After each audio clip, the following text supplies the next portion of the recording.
We have a lot of people around the world that they need help. Some didn't give birth, that they work to the hospitals to remove the man's sperm, and they remove the woman's sperms and put it to the woman's womb, whereby they cannot give baby. When we attend the Nakokubo Sam Kofi Shrine here, the gods of Kofi will show us some leaves they're going to use to prepare some herbs for you, so that some of them will drink it, some we used to cook food for you to eat, and we're going to give a nice baby. Those people who need babies. Juste, il y a beaucoup de personnes dans le monde aujourd'hui, surtout les femmes, qui ont des problèmes d'avoir des enfants.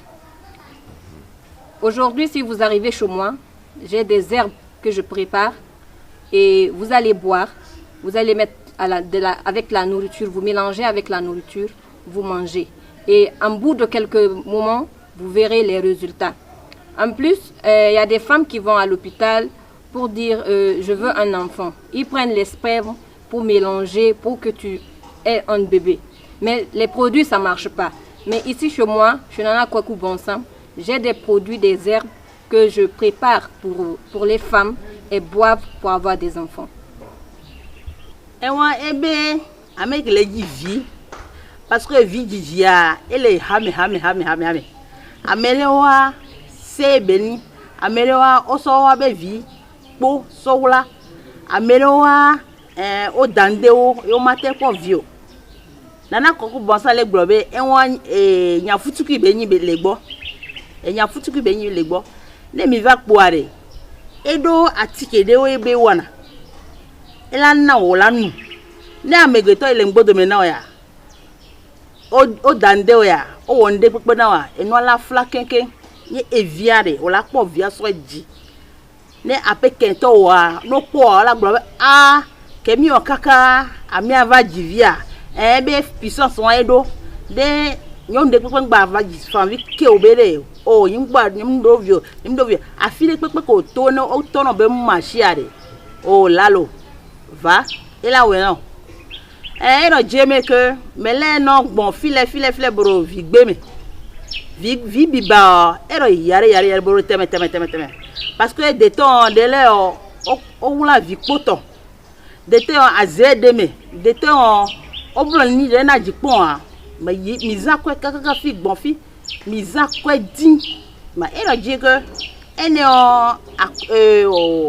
non à quoi de misan mi jonedo miwa ena blo bi mere agbaza mi ton so gbele doji mi kuna ji pon ena blo ba mi na ji kaka mi na mo vi kaka boji ba kentan mi ton sunu nyonu ena mo honholo me.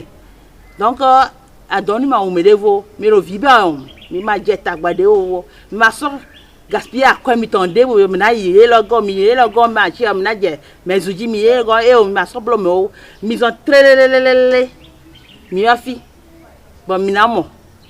Amazide mo na zenmi, mi zanpo, bon mi na po ekpe ndebu, mi na mo vi dans.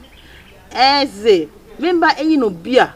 Na enone ene la me ko zo na bekele che la me ko bekele kife la me ko bekele e passe ocho pem te adia na bekele pem mo ba gbanyo lo to ba messe nyo gondina la bnan bede kewe se ndate nozo sono se mo do na enom ze no yo ogon ojolo to gon me jolo e la ka me gwe onyo ne elu libia mi gondina na chele photos suro ngorongda sebe mize e dada so nezu zeze ene elu ize ene ga lo zeze chinele mo bu jene bala mbo cho ma da so bunam e dada so bunam bedene me même donc pas do bible da sara wan combien d'âge ololobo mbro mize agol bi loloro elu kaka no mo gozo ala yo c'est moi elle a me go ya lo bi kaka hale me mombio oh le ta balona e wen mandanai sono le me da nyu le ling ne me da nyu yabuto tala examen pem Nana Kwaku Bonsam c'est même c'est on est amusé et d'attendre dans ce pia et on a et d'attendre dans ce et les autres peut-être bon parmi des parmi et les autres dit voilà tinka Afrique bon sonyo l'arrière posé pas de numéro yaï tout gonang ne ela bon quoi de bon ela bolé. We have a lot of people in the world whereby in spiritually they have spiritual marriage. A woman can be there. She's gonna get a man today. The man is gonna love her. Later on, the man is not gonna love her again. A woman can be there. You're gonna do everything to make the man to be happiness. Later on, the man is gonna divorce her. So when you look at some women, they got maybe 6 children. We have Akwasi's father, Yao father, Kwadwo father, Wednesday born, Thursday born father. Everyone have his own father. It's not one person who give birth to him. Because in spiritually, they remove the woman face from the man. So that when the woman went to the man is say that I don't love you again anymore. I'm going to take another wife. So when you come to Kofi Kofi Shrine, you go to spiritually, enter spiritually to see what is wrong with you, what happened, what broke your marriage, and you solve it for you so that your marriage can be successful. Otherwise, you can be there and you sleep with this man, you sleep with another man, things are not going to be good for you. Il y a beaucoup de femmes aujourd'hui qui ont des problèmes de mariage. C'est des problèmes spirituels. Par exemple, vous pouvez voir un homme qui peut vous aimer et vous avez beaucoup d'hommes qui vous proposent de mariage. Mais spirituellement, il y a quelque chose qui vous bloque. Parce que chaque personne a son étoile. Chaque personne est née un jour spécial. Donc, si vous venez chez moi, chez Nana Kweku Bonsam, je peux vous faire des rituels, des trucs vraiment traditionnels et ça va marcher. Et il y a des femmes aussi, aujourd'hui tu couches avec un homme, demain tu couches avec un autre homme. C'est pas chaque étoile qui accepte toute personne. Donc si vous venez chez moi, chez Nana Kweku Bonsam, je pourrais régler ce problème. Eh bien, Nana Kweku Bonsam, amole, musu nya de na funa onto. Nekpo kojo gbea, kojo la dasi. Ekpo kosi gbea, kosi la dasi. Ekpo komi gbea, gomi la dasi. Ola no do egbo po. Leke la wo ela descend, ela no e son be akome a eglo. Musu le miagbo. Miabe no omso miabe etol so wula. Miabe mami kele defuna mia e pele na. Mene no mi va egbo e keke ela corriger nu pata. Ela corriger nu pata na mi. Et que nae mimtele desron musu mimtele de nyonu la no homeneo e gbe anyonu homene ela jo so nyonu ela yi aton ela yi kaka ela desron amene patapata ma no homene chan e pe musu nyonu chan le ne po musu egbe a e po e ya ela po ichito be ela ide a enukia ichito la gbo be ma gba yo ke o e be o mu so le gbo o e ke gbo be so a no va fia ela degome não ela gban não e que la no ya o podo ko la gbo e ka enye pe won enye pe de sron a dodo ya lekea enye pe no musu boye gban divile kea ebe mi va de mi pere mi aji ne mi adu jichan donc eno akon pipa adongba wa mne pe na donc ba were ko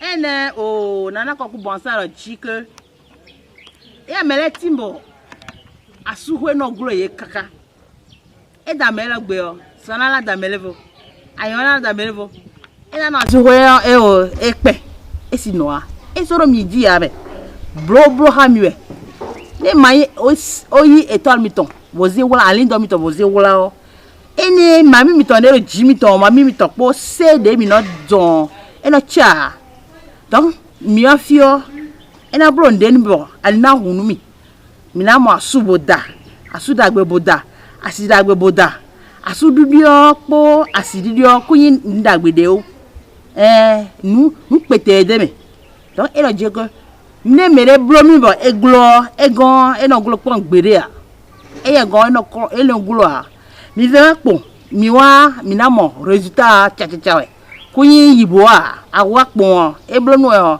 e o la mo ego ebe o amere pepe ngba gbrobe eglo nglo na amere pepe amere ngba décourager faut pas décourager donc nana ko kuze me mize mimba eyinu bia ela bedenga be la kyo ne son e wal ene che wal ene ki fe wal ne c'est son ma wal Jacques che ma wal Pierre ki fe ma wal Jean ki fe ma wal c'est me mize vero peut-être ba bombede étoile le ñu le be merci me de mariage be merci ba bombede de bu nas bo inde be merci no feze tong ze jake abaldo yo ngako halo nya halo nwalo ngonu bia donc yenga halo na mvena walo lombio mvena vendong ne donc jenes bala banglabo we la bango ngonjinele e hin budin kenken elizabeth kenken elo puson de sunang ne nyamo mbiole ñu wal ke panon wale ñu walo enseigner no ge oyi kpa de nyim do nyino ge ane nyino ge yitungore ngongle nyimo bio donc sonole manyu yapto njo yeljo tata sjo tende ma wol to wolang ko yo ko na ko ku bonsa jol ngongle yin bu gana le tamanya nyu yapto jama donc c'est qui c'est mise elle a volé no da to c'est e janwe tant que moi nvezu ngoke sinda ngona wala ngona po ngona dumie ngona bedeng mbumzo la yo ela bole we have some men that they got spiritual problem, some men and women for their businesses. You can open a big shop whereby people doesn't come there to come to your shop. Immediately you open the shop, you see there is a fly. Enter, you see, there's a lot, maybe 2 or 3 flyers in your shop. That means that you have blockage. So your things doesn't go well. So people have businesses. Before the business are moving on, the business are going on. You can go outside. When you are going, you see there is a something like lightning, like a rope, cross your face like this. I don't know how to say that one in English. That one is the thing that blocks some people's problem, blocks some people's businesses. Because when you're a businessman, your business is supposed to go on well. But in spiritually, the devil, the demons can cross your business. While you went to your shop, you don't get anything. In businesses, like you are working in the government, promotion. You have worked for government for 10 years, no promotion, 6 years, no promotion. By somebody who have a good spirit, can come today, tomorrow, by next year, he get promotion. And everything, the boss will call him, come, do this, do that, do this. But because you have spiritual problem, they block you from your boss, they block you from the business that you are doing, so that everything doesn't go well at all. Your marriage doesn't go well at all. Your money problem doesn't go well at all. Il y a beaucoup de gens aujourd'hui, des femmes, que ce soit des femmes, des hommes, dans le domaine du business, ils ont un problème. C'est des problèmes spirituels. C'est des problèmes vraiment spirituels. Par exemple, une femme, tu as une boutique, tu ouvres ta boutique, tu vois que voilà, il y a tout dans ta boutique, mais les clients ne viennent pas. Ou tu ouvres ta boutique, parfois, tu vois, il y a des papillons qui entrent, qui sortent. Ce qui veut dire que tu as un problème spirituel, il y a un démon qui te bloque. Et aussi les hommes, les businessmen, ils ont des entreprises et tout. Tu vois que les entreprises, c'est une entreprise vraiment renommée et autres. Mais l'entreprise n'arrive pas à aller de l'avant. L'entreprise n'arrive vraiment pas à aller de l'avant.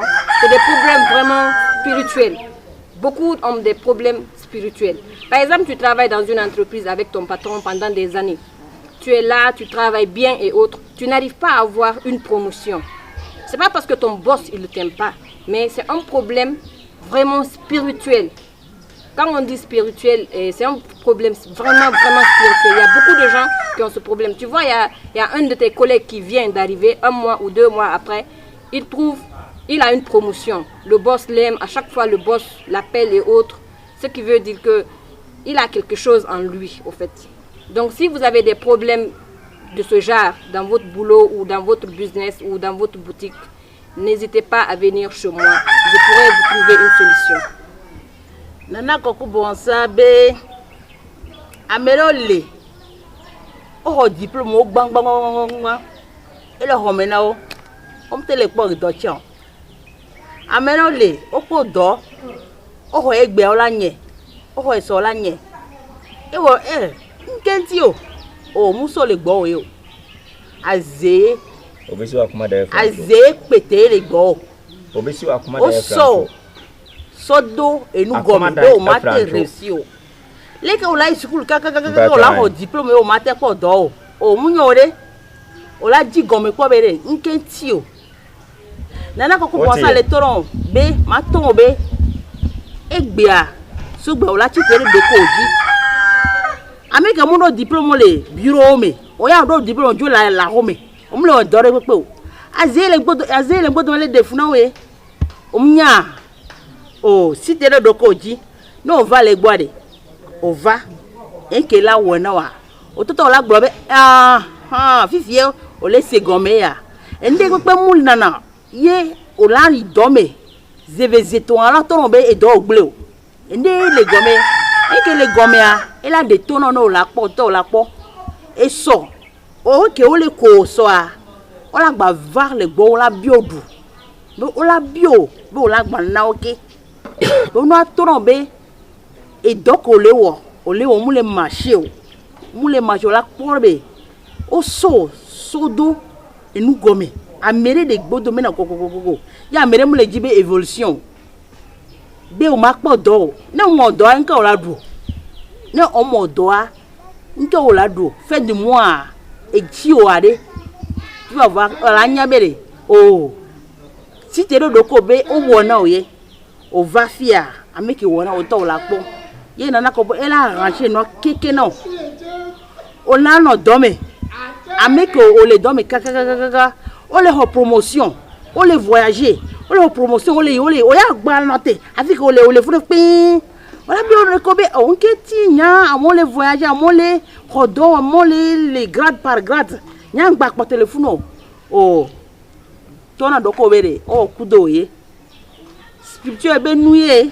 munyi ya ore no msi te doko ji le ko la nya be e ke le wa de mule nko amere ole on te ho se pe tion mo directeur o ya ole o bac plus 5 bac plus combien je sais pas ya o gba potala home nkenti o to na doko be o kudo ameke o kudo are ti te debla na ti te doko ji o ti te doko ji a e ale nya edemi nya cité nya cité ne mi adoko ji ne mi akpo be de enuru le nko won nana koku bonza do ji ko meleti ye ya zo me kaka ye diplôme le po ye ro sa bo je zem ye ko ji gbeme ele nyoa me ne ma te yi sepe ya e ro bureau me akambie huide ya akambie huide nte utwa parce que e ti dero e de yun ne ayi diplôme le boyi le o ale po semi ye ko bele po tite nami mele wa na mele nyanu me enyi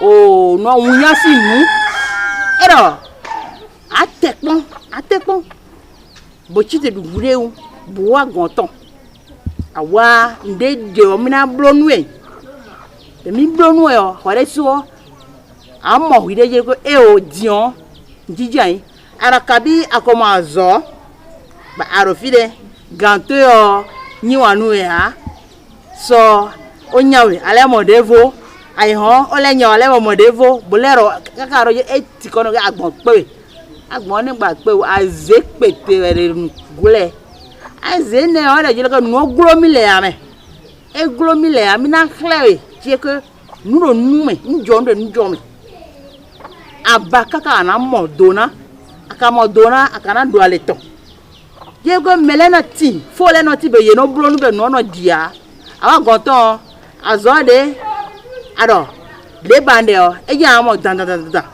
ene kabi le me a enje anamo Veze, moto te bois gonton. Mi ma mi la vio, mi bitu mi ganji. Nyero iboa. Nendo trele genoi. Donc ayiwa ablo leo ina no résultat otonji. Ene na koku zeme mize. Memba e wana tumana pe chow. Sezi zone borone ki borone amba. Peut-être le mojole. Peut-être evel se mette gond na jolo. Mbezu ngone diplôme wana pe chow guti na laknare. Ne sonal zez nzazemja. Quel zez nge gardien. Qui fait zez nge we boron ko rono yo boron. Elle a de diplôme moi. Mais fin du mois là nana be nyinista. Ya li di ka nyinista. Nana ko bozi be mize. Peut nga pele. Sona si piodo yo. Ek baru milieu des. De zone me. De zone mene. E zone de zone mene. O le sina. Ne me mal tiele ena medele. Otos to me de malabaya. Sukulu ku mo labaya. Pour bien esnda. Mbazon la sukulu ne ngboy de diplôme wan nzene. Son patron yoton. Tie yuna re boron. Ki fe yuna re boron. Ni de promotion ko de nwe bere nwe ngbo ndikiti.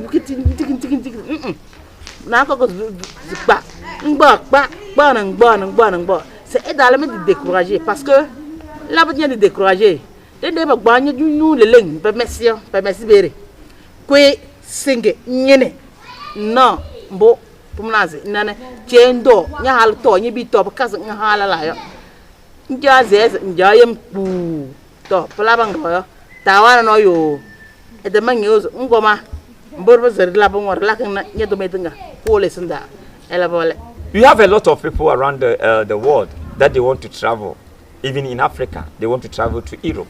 Somebody can be in Togo, he want to travel to France. Somebody can be in Benin, he want to travel to France, to maybe UK, to United States of America.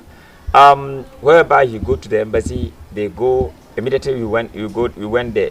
They see your face. They say, no, they won't give you the visa. It means you have blockage. You need to come Kofi Shrine. We're going to do the rituals and sacrifice for you so that your way can open for you to travel outside the country. There's a lot of people paying big money to people to help them to travel because of what the blockage is. So it brings your things down. So the way cannot open. So that when you went to the embassy, the counselor look at your face like this. He say, hey, my friend, no. You don't deserve to go. Meanwhile, all your papers, all your documents are very good, very nice. But they say that you cannot enter the country. So if you attended to Kofi Shrine, you will try much as possible when to go to spiritually, to criticize you, to heal you, to let everything go well, so that you can travel outside the country, you can do any business that you want around the world. Il y a beaucoup de gens dans le monde aujourd'hui qui veulent voyager. Par exemple, quelqu'un qui est au Togo, il veut aller en France, aux États-Unis, en Europe ou en Amérique. Tu as les documents avec toi, tu vas à l'ambassade, tu poses tes documents et tout. Et dès qu'il voit ton visage, il ne veut pas te donner un visa. Ce qui veut dire que tu as un blocage. Il y a vraiment un blocage. Ou il y a des personnes aussi, ils ont le visa, arrivés en Europe ou en France ou aux États-Unis. À l'aéroport, ils voient que tes documents, tout est bien, tout est OK. Mais ils te refusent l'accès de leur territoire, ce qui veut dire que tu as un blocage. Si vous venez chez Nana Kwaku Bonsam, je vais faire des rituels, des sacrifices, des traitements pour vous, pour avoir la voie, pour que vous puissiez voyager, ou pour que quand vous partez à l'ambassade, qu'on vous donne un visa. Chez moi, ici, tout est possible. Nana Kwaku Bonsam, Amerole, oro visa, oro wema keken, et sobe.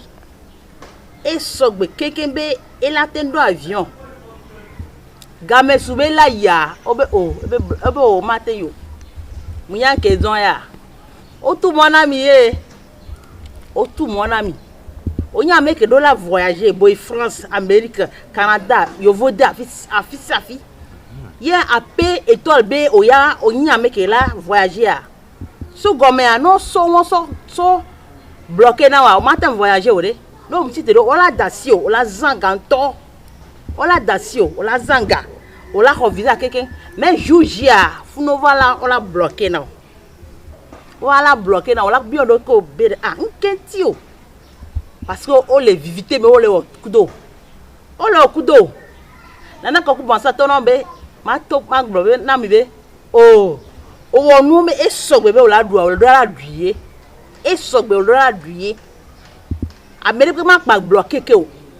Odo visa, odo passeport, odo nkeke be o la voyager. On do ti on be o la voyager. Be o le ji be o la duya.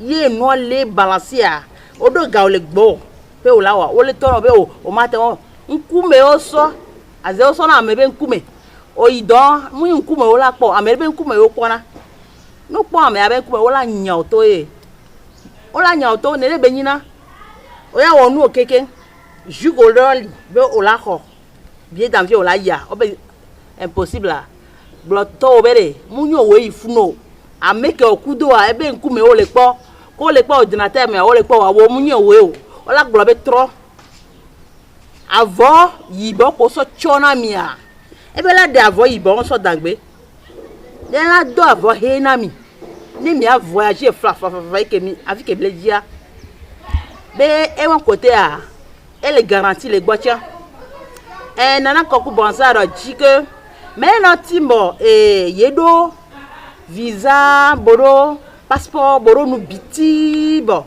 kaka mele na tike bon ko bien d'avion bon nu bi don sogbe pe ye je bon ye na do avion yo no gbe ni ye na mi tundezo a na je vi o nuku to no mo ame mele blo kha o ye na kana yi kon gbere asi nuku me mo ye mo ya si nuku me bo mo passport yo bo mo ona do ko si fi de ku nyu o na blo gbon analeko tegbe mo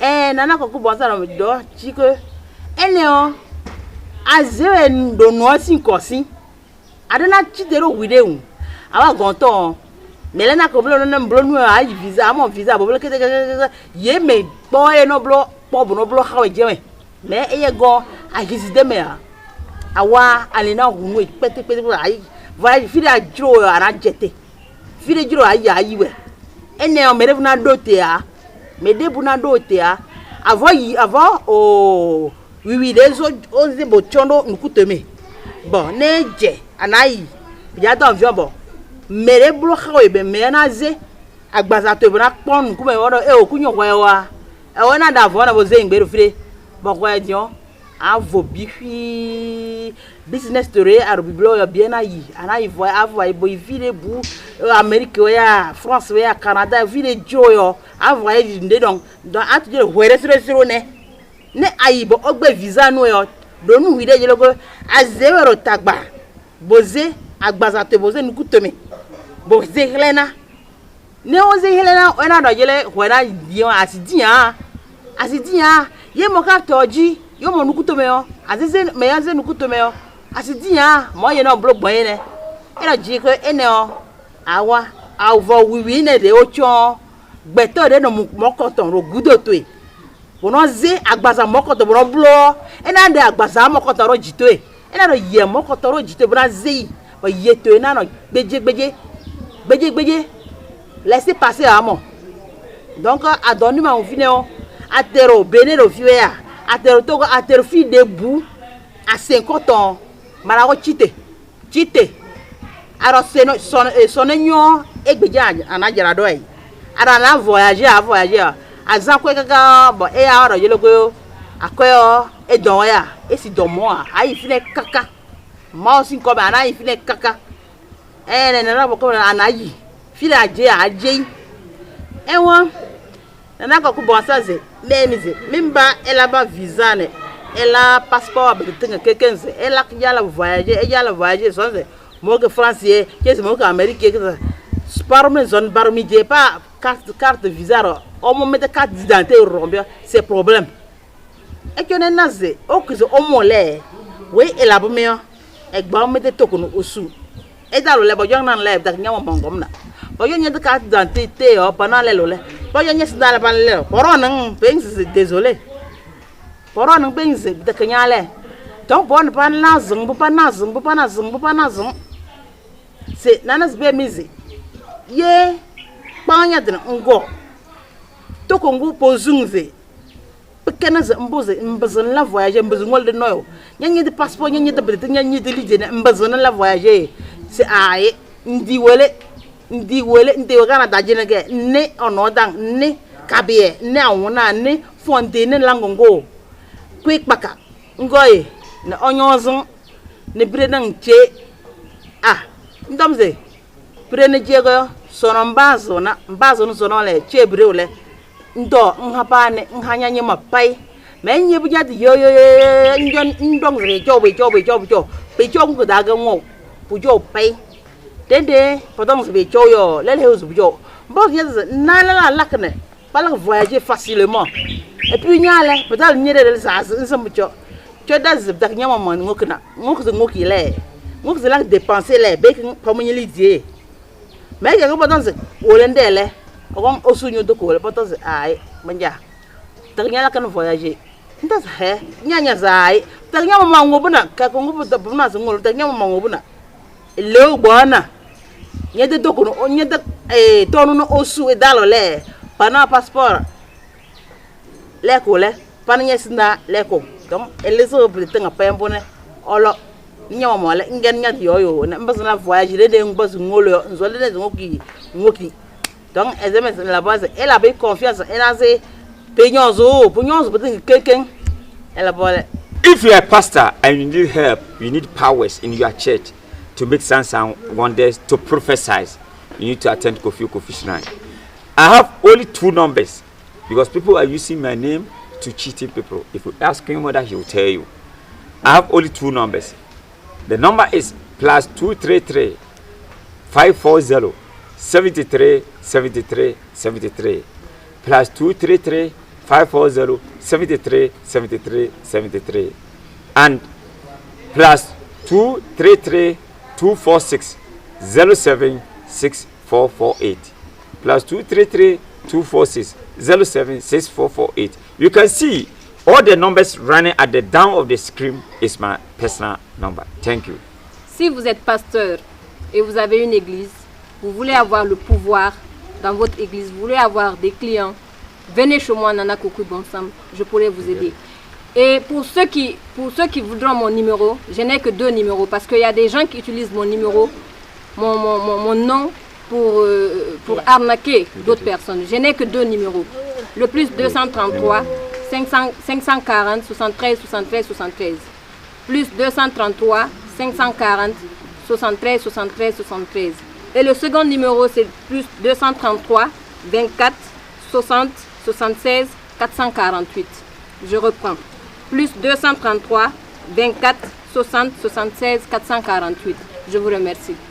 Ok. Et Nana Kokwa, ame gbogbo sona ebe photo. Yo wana anarke na amasiam to. Yo sona ebe photo sona do profil be toto Nana Kokwa nya to ame le fiare. Ame gbogbo nile ame gbogbo le ame gbogbo no oyowa ora to me yin Nana Kokwa bonsa.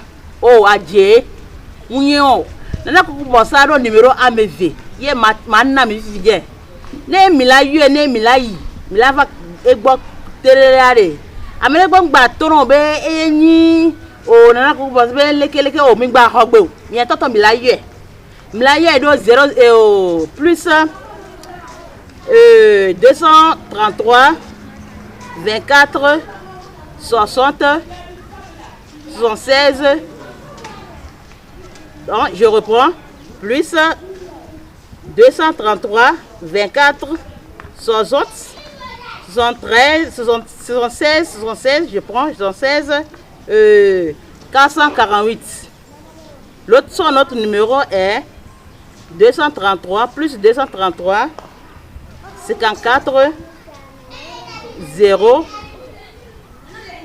Bon, ici le numéro du Bénin et le numéro de vous voyez que c'est un peu différent, mais je reprends. Plus 233, écoutez bien, plus 233. Mia se nyuele mila ji mia be we mare mia nwra. Mia se nyuele mi gba yom be mia biom be numéro Nana Kokwa be numéro mana miséricorde. Plus 233 54 07 37 373. Je reprends. Plus 233 54 07 37 373. Les meilleurs numéros à me vendre.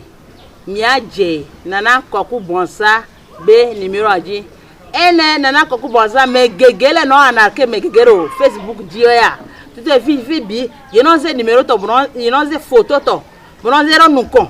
Bon jiro yelga milei nana koku bonsa. Bon escroquer mele bon ze akwe bon zero nukon. Bon ce photo to bon te. Bon ce yetore su bon te bro yel mi de mi o mi de no blo fo ha. Mi no blo fo ne de ya. Numéro de nana mi dintoro tene mi mi yo mi na je nana koku bonsa ji directement ne ho mi ton lero dio ene mi na yo do ero numéro go be eno zan le koni 233 24 60 76 448 na le vaze ba mi na second na le mon ku jeme nous anarquer le outoume parce que so gudo ma rojele ko nana eblo nana gomi ya nana si numéro jana mi nana koku bonza de no nana ko bokasa kofi si numéro na mi gbenja trele 233 24 60 76 448. We goyine plus 233 54 07 37 373. N'allez tu m'ennemis Gandhi plus 233 54 07 37 373.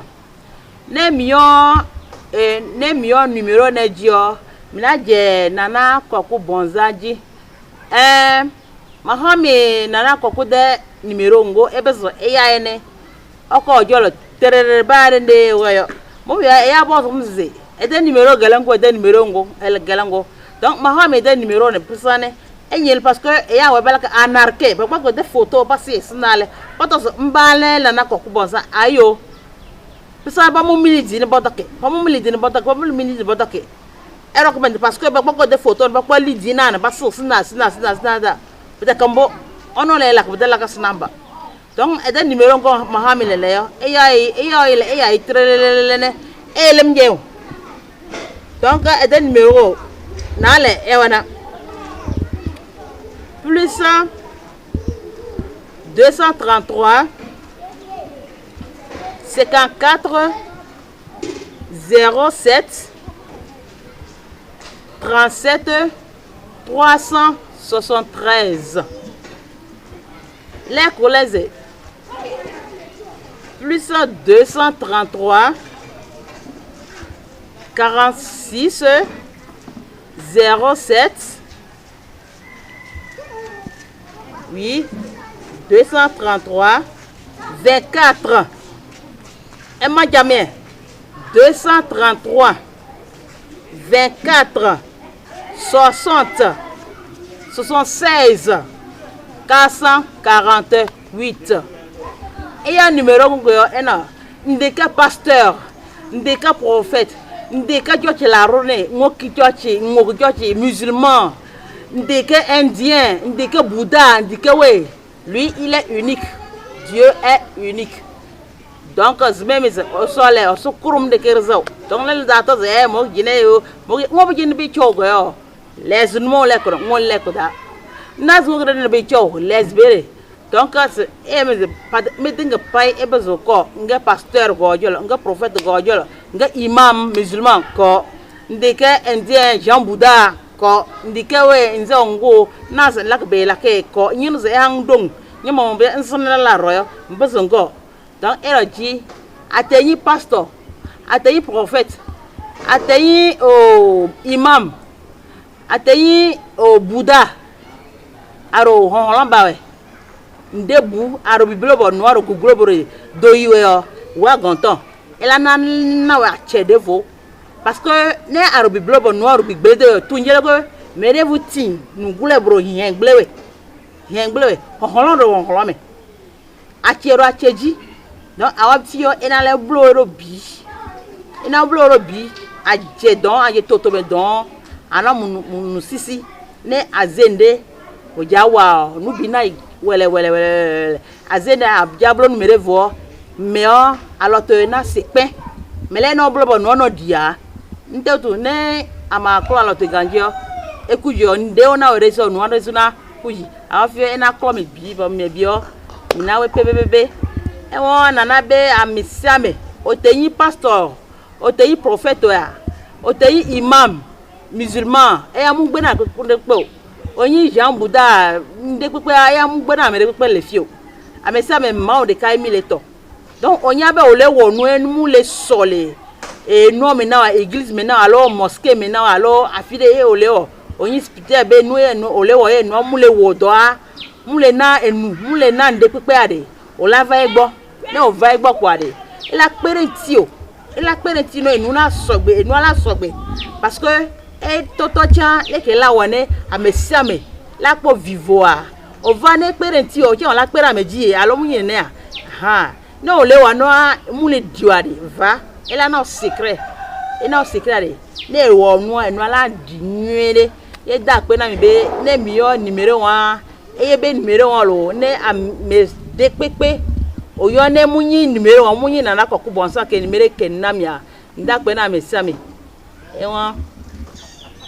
We thank each and everyone who are watching us live from Nana Kwaku Bonsam TV. You see Twin Mother is there, that's beautiful lady, and you see Mariam, right?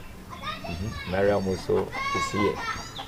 And then today we want people to understand how the traditional region is. Now this is not the first time, this is not the last time. The next program we are going to talk about destiny.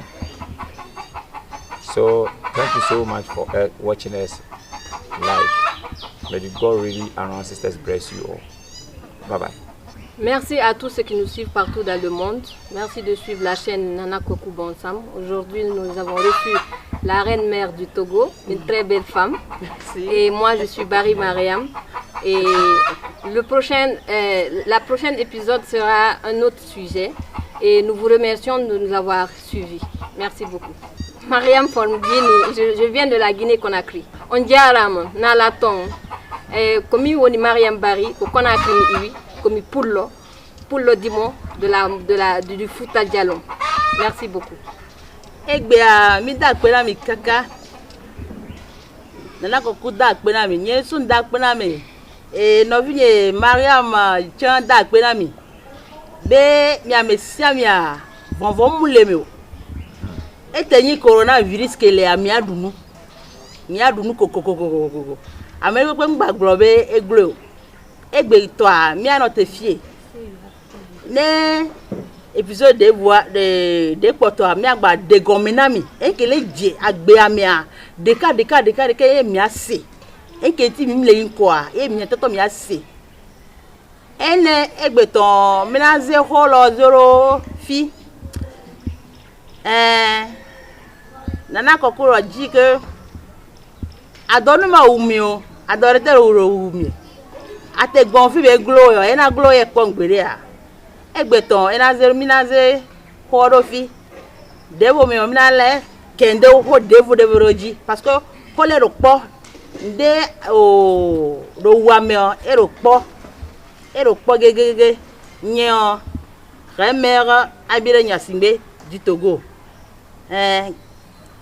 fi bi yon ogbo fi bi afoje nogbo tion era mi edogbe nu mebi edogbe mere Ghana Mali Burkina Sénégal Côte d'Ivoire mebi ha miawa mi dero Ghana ro fi mi Ghana vi mo koton mi wa gota ena edemi me bi mi na yin ko enwa nana ko kuzi me mizi mimba bugelo me yo odomze e gba ko si mi nungolo ya pa pa se manyu da ya we yo pedala ba me sondu ya na be ono é simple ogong el mbubnas elakme e vai ser mbubo yo do yo é que simple mbu to mbubnas e pjeng zingoza elabongo elakin ede dede ko na poto ko milidi na ya zondi yo ayo esi ne